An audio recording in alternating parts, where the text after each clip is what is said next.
नमस्कार मित्रांनो. 31 डिसेंबर म्हणलं की आपल्या मनामध्ये एक चित्र तयार होतं. आपल्या जवळच्या मित्रांचा ग्रुप, रात्री 12ची वेळ आणि आकाशामध्ये उंचच उंच उडणाऱ्या फटाके. पण आमच्या बाबतीत मात्र असं नव्हतं. आम्ही म्हणजे इंजिनिअरिंगचे 4 मित्र. माझं नाव विजय आणि माझे 3 मित्र. त्यातला एक अमोल, दुसरा गणेश आणि तिसरा रोहित.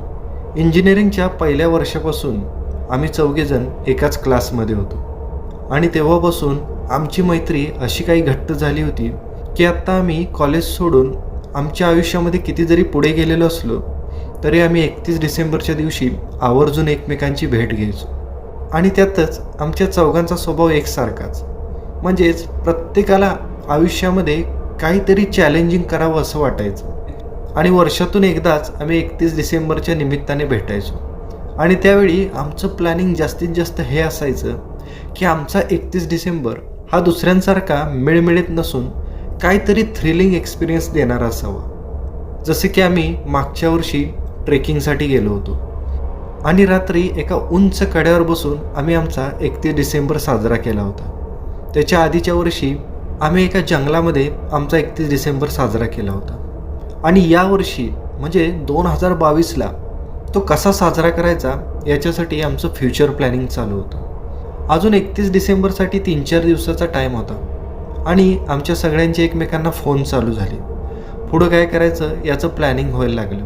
प्रत्येकजण आपापल्या परीने काहीतरी नवीन सुचवायचा प्रयत्न करायचा.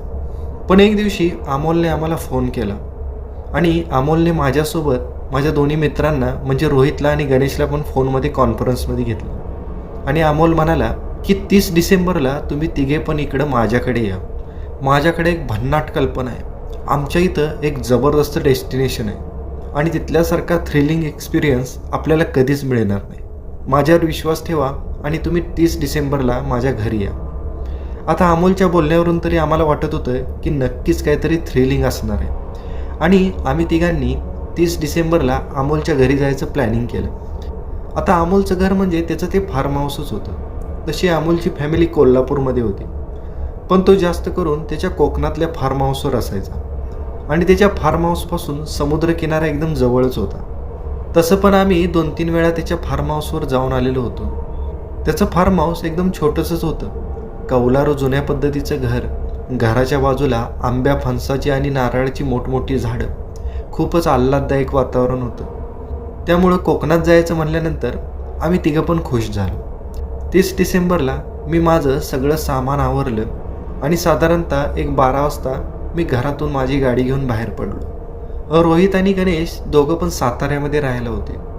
मी साधारणतः 2:30 वाजता साताऱ्यामध्ये पोचलो. ते दोघं जण रस्त्याजवळच येऊन माझी वाट बघत होते. मी त्या दोघांना पिकअप केलं आणि पुन्हा आम्ही कोल्हापूरच्या दिशेने चाललो आणि मला वाटतं संध्याकाळी 5 वाजता आम्ही कोल्हापूरमध्ये पोचलो असेल. पुन्हा आम्ही 5-5:30 वाजता कोल्हापूर सोडलं. 1 तासाभरानंतर घाटाला सुरुवात झाली. घाट उतरून जसं आम्ही खाली चाललो तसे आम्हाला कोकणातले ते नागमोडी आणि छोटे छोटे रस्ते लागले. त्या रस्त्याने गाडी चालवण्याचा आनंद घेत आम्ही संध्याकाळी 7-7:30 वाजता घरी पोचलो होतो. डिसेंबर महिना असल्यामुळं थंडी चांगलीच वाढलेली होती आणि दिवस पण लवकर मावळत होता. त्याच्यामुळं अमोलच्या घरी पोचताना आम्हाला चांगलाच अंधार पडला होता. तिथे फक्त अमोल एकटाच राहिला होता. आम्ही आमच्या गाडीतून आमचं सगळं सामान काढलं आणि सगळं सामान अमोलच्या घरामध्ये नेऊन व्यवस्थित ठेवलं. पुन्हा आम्ही गॅलरीमध्ये बसलो होतो. तेवढ्यात अमोल सगळ्यांसाठी कॉफी घेऊन आला. आम्ही चौघांनी पण वाफळलेल्या कॉफीचा आनंद घेत घेत गप्पा मारायला सुरुवात केली. समुद्रावरून येणारं गारगार वारं अंगाला चांगलंच बोचत होतं. त्यामुळे आम्हाला अजूनच थंडी वाजायला लागली. आता कॉफी पिता पिताच मी अमोलला विचारायला लागलो, अरे आता पुढचं काय सांगणार आहेस की नाही? 8 वाजत आले, अजून काही तयारी नाही. कुठं जायचं आहे आपल्याला, काय डेस्टिनेशन आहे ते तरी सांग. तसं अमोल म्हणाला, अरे थांब थांब, आधी कॉफी तरी पी. त्यानंतर गणेश आणि रोहित पण अमोलला म्हणायला लागले, अरे बोर करू नकोस, सांग ना पटकन. तसं अमोल सांगायला लागला, तुम्हाला माहीतच आहे आपलं घर एकदम समुद्राच्या किनाऱ्यावर आहे आणि त्या समुद्र किनाऱ्यावर एक जुनं जहाज आलेलं आहे. ते जहाज त्या किनाऱ्यावर गेल्या 15-20 वर्षांपासून आहे. त्या जहाजावर जाणं पण आपल्याला एकदम सोपं आहे, कारण त्या जहाजाची पुढची बाजू ही पूर्ण वाळवंटामध्ये आणि मागची बाजू पाण्यामध्ये आहे. तर आपला प्लॅन हा आहे की आपण त्या जहाजावर आजचा 31 साजरा करायचा. तसं रोहित अमोलला म्हणाला की यामध्ये थ्रिलिंग काय आहे, पण ते एक बंद पडकं जुनं जहाजच आहे ना, त्याच्यावर असं काय थ्रिलिंग एक्सपिरियन्स आपल्याला मिळणार आहे. असं म्हणल्यानंतर अमोल आता पुन्हा एकदा आमच्या तिघांकडे बघायला लागला आणि आम्हाला म्हणाला, तुम्ही ऐकून तरी घ्या, ते फक्त एक बंद पडलेलं जुनं जहाज नाही, तर ते एक हॉन्टेड शिप आहे. म्हणजे ते एक झपाटलेलं जहाज आहे. आता अमोल खोल कुठंतरी बघत आम्हाला सांगायला लागला की ते एक मालवाहू जहाज होतं. त्या जहाजावर तब्बल 8 माणसं होती आणि ते जहाज असंच वादळात भरकटलं आणि ते बरेच दिवस समुद्रामध्ये असंच भरकटत राहिलं. पुन्हा कितीतरी दिवसांनी ते जहाज या किनाऱ्यावर आलं, पण त्यावेळी त्या जहाजावर कुणीच नव्हतं. त्या जहाजावरचे सगळे व्यक्ती जहाजावरच मरण पावलेले होते. आणि आता आमच्या आजूबाजूचे बरेच मच्छीमार ज्यावेळी संध्याकाळी त्या किनाऱ्यावर मासेमारी करण्यासाठी जातात, त्यावेळी त्यांना त्या जहाजावर बरेच भुताटकीचे अनुभव आलेले आहेत. जसं की त्या जहाजावरून त्यांना रात्री वेगवेगळे आणि विचित्र आवाज येतात. काही जणांनी त्या जहाजाच्या डेकवर रात्री कुणीतरी जळत्या कंदिलाच्या भोवतरी 3-4 व्यक्ती बसल्याचं बघितल्याचं पण सांगितलं आहे. असे बरेचसे 3-4 किस्से अमोलने आम्हाला सांगितले आणि आम्हाला खरंच मनापासून ते थ्रिलिंग वाटायला लागलं. आम्ही आमच्यासोबत खाण्यापिण्याचं बरंचसं सामान घेतलं होतं आणि ते सगळं सामान आम्ही आमच्या गाडीमध्ये शिफ्ट केलं आणि साधारणतः रात्री 10 वाजता आम्ही अमोलच्या घरातून बाहेर पडलो. समुद्रकिनारा अमोलच्या घरापासून जवळच होता. आम्ही आता आमच्या गाडीमधून हळूहळू डोंगर उतार उतरत समुद्र किनारपट्टीच्या दिशेने जायला लागलो आणि जसं जसं समुद्रकिनारा आमच्या जास्त जवळ येत होता, तसा समुद्राचा तो रात्री येणारा गूढ आवाज आम्हाला जास्त जवळून आल्यासारखा भास व्हायला लागला आणि समुद्रावरून घोंगावत येणारं वारं आता आम्हाला चांगलंच जाणवायला लागलं. 10च मिनिटामध्ये आम्ही त्या मोठ्या झाडीच्या नागमोड्या रस्त्यातून बाहेर पडलो आणि अचानक आमची गाडी एका वाळवंटामध्ये गेली.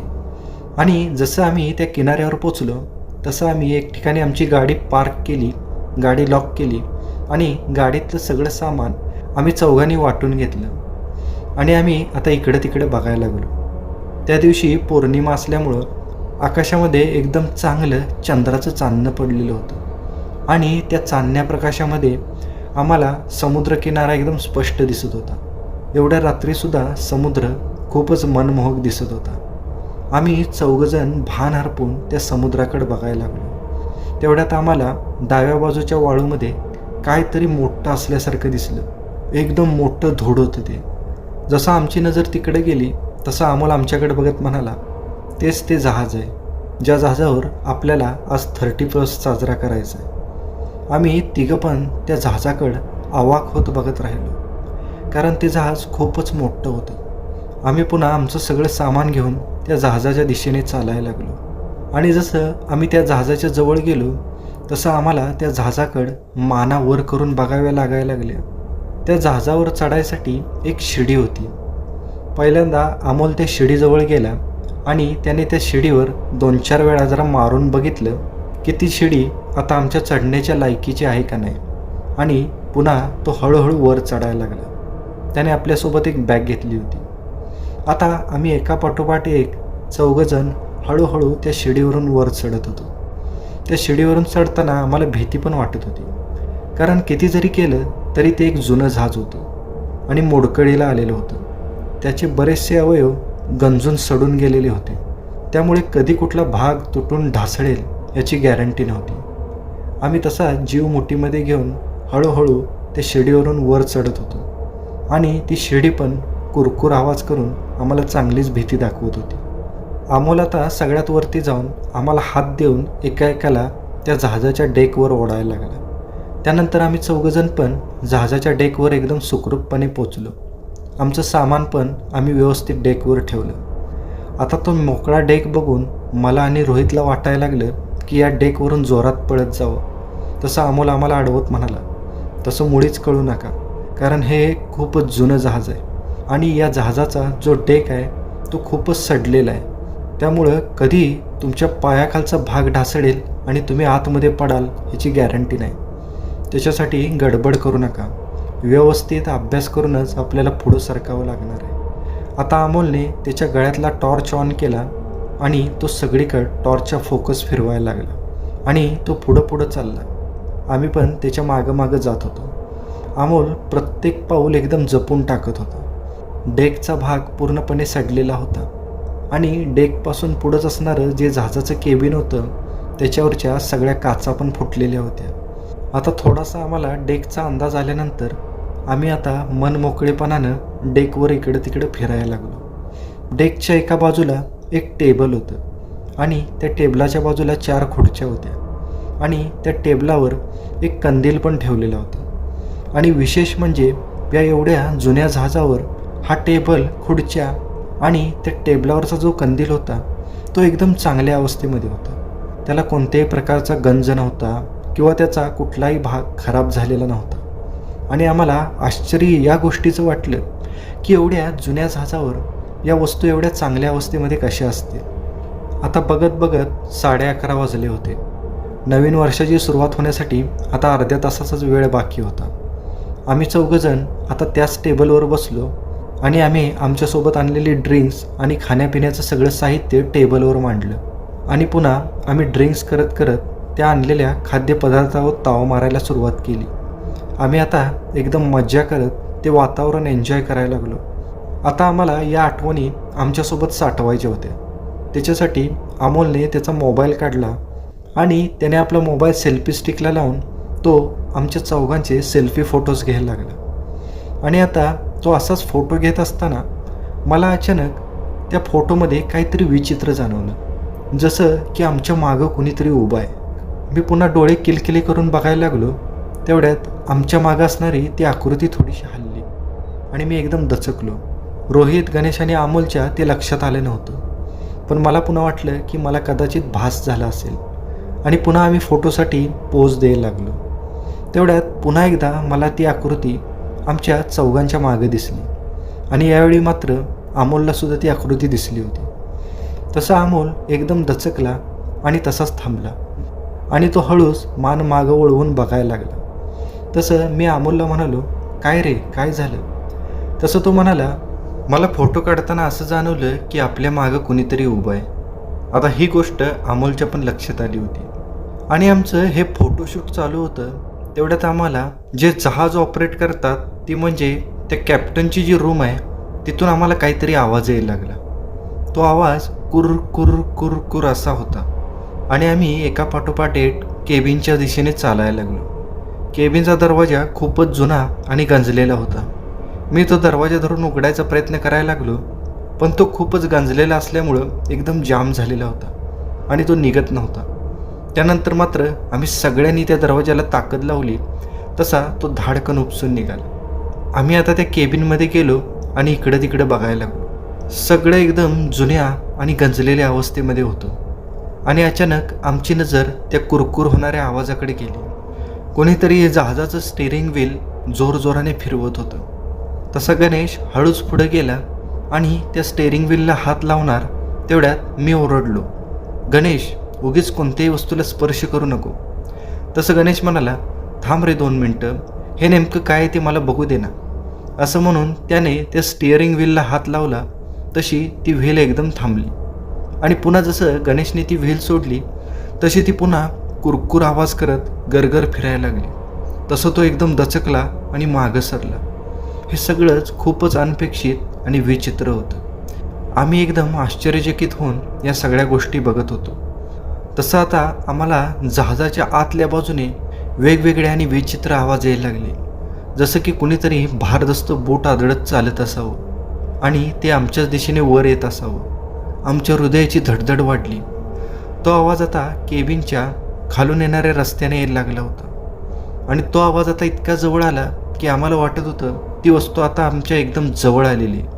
आम्ही सगळीकडे टॉर्च फिरवत होतो पण आम्हाला काहीच दिसत नव्हतं. पण तेवढ्यात गणेश म्हणाला, आपण आता एवढ्या लांबून इथं आलो आहे तर आपण एकदा खात्री करूया की इथं काय आहे. आणि त्यानं आपल्या बॅगमधून एक इलेक्ट्रोमॅग्नेटिक फ्रिक्वेन्सी चेक करायचं मशीन बाहेर काढलं आणि ते मशीन आमच्या समोर ठेवलं. तसं आम्ही म्हणालो, हे काय आहे? तसं गणेश सांगायला लागला, या मशीनद्वारे इलेक्ट्रोमॅग्नेटिक फ्रिक्वेन्सीज कॅप्चर केल्या जातात. जर आपल्या आजूबाजूला कुठलाही आत्मा किंवा भूत असेल तर त्याच्या शरीराच्या हालचालीनुसार इलेक्ट्रोमॅग्नेटिक वेव्ज प्रोड्यूस होतात. जर आपल्या आजूबाजूला जर तशी काही वस्तू असेल तर हे यंत्र आपल्याला इथं काहीतरी असल्याची जाणीव करून देईल. हे आता खूपच इंटरेस्टिंग वाटायला लागलं आणि आता आम्ही थोडा वेळ इथं थांबून या सगळ्याचा सोक्षमोक्ष लावायचा निर्णय घेतला. त्यानंतर गणेशने ते मशीन उचललं आणि तो ते मशीन घेऊन त्या केबिनमधल्या वेगवेगळ्या भागांकडे फिरायला लागला. आणि ज्यावेळी तो केबिनमधून जहाजाच्या खालच्या भागाकडे जाणाऱ्या रस्त्याजवळ आला, त्या ठिकाणी इलेक्ट्रोमॅग्नेटिक वेव्हच्या फ्रिक्वेन्सी होत्या त्या थोड्याशा वाढल्या आणि त्या यंत्रामधून येणारा आवाज पण वाढला. तसा गणेश आमच्याकडे बघत म्हणाला की या खाली जाणाऱ्या रस्त्याने आपल्याला जास्त वेव्ज बघायला मिळतात, म्हणजे नक्कीच 100% खाली काहीतरी आहे. आणि जसं आता आम्ही हळूहळू त्या एक एक पायऱ्या उतरत खाली गेलो तशी फ्रिक्वेन्सीची क्षमता पण आता वाढायला लागली. आम्ही जसं खाली उतरून गेलो तसं खाली आम्हाला एक कॉरिडॉर लागलं आणि त्या कॉरिडॉरच्या बाजूला वेगवेगळ्या रूम्स होत्या. त्या रूम्स बघून आम्हाला जाणवलं की या जहाजावर जी लोक काम करत होती ती लोक या रूममध्ये राहत असणार. आणि त्या कॉरिडॉरमध्ये गेल्यानंतर त्या इलेक्ट्रोमॅग्नेटिक वेव्ज एवढ्या वाढल्या की त्या यंत्राच्या कर्कश आवाजानं आमच्या कानाला त्रास व्हायला लागला. तो त्रास एवढा वाढला की आता आम्ही तिथे एक क्षणसुद्धा न थांबण्याचा निर्णय घेतला आणि आम्ही मागं वळणार तेवढ्यात धडाधड सगळ्या खोल्यांचे दरवाजे उघडझाप करायला लागले. आत्ता आम्हाला तिथं असणाऱ्या आत्म्यांचं अस्तित्व सिद्ध करण्यासाठी या इलेक्ट्रोमॅग्नेटिक वेव्हच्या मशीनची पण गरज नव्हती, कारण समोर जे घडत होतं ते एकदम अकल्पनीय होतं. पण यात एक गोष्ट मात्र चांगली झाली होती, ती म्हणजे त्या आत्म्यांनी आम्हाला त्यांचं अस्तित्व दाखवलं होतं, पण आम्हाला त्यांनी कोणतीही इजा पोचवली नव्हती. आणि आम्ही पण आता त्यांना जास्त त्रास न देता इथून जायचा निर्णय घेतला. 10च मिनिटामध्ये आम्ही जहाजावरून खाली उतरलो होतो. आणि आता आम्ही जसं गाडीच्या दिशेने आलो तसं आम्ही पुन्हा एकदा वळून जहाजाकडे बघितलं तर जहाजावरच्या डेकवर जो टेबल होता त्या टेबलावरचा दिवा जळत होता आणि त्या टेबलाच्या बाजूने विचित्र प्रकारच्या 7-8 आकृत्या, काही उभ्या होत्या, काही बसलेल्या होत्या. आम्ही पुन्हा एकदा त्या जहाजाकडे बघून जोराने सॅल्यूट ठोकला आणि आम्ही आमच्या गाडीमध्ये बसून पुन्हा घराकडे जायला लागलो.